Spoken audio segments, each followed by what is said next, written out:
Мне достался от бабушки небольшой гобелен.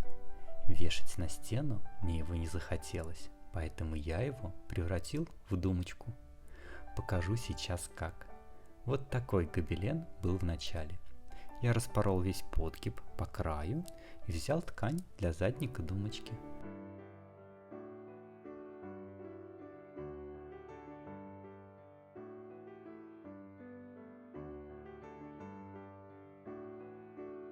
Выполнил строчку везде по краю рисунка и оставил место для вворачивания.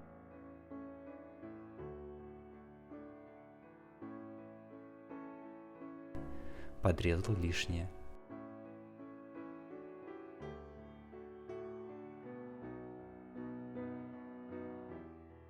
Вывернул, набил ватином и закрыл шов вручную.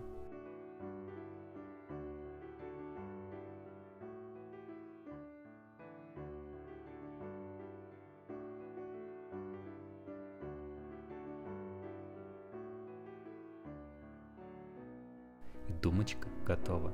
И красиво, и практично.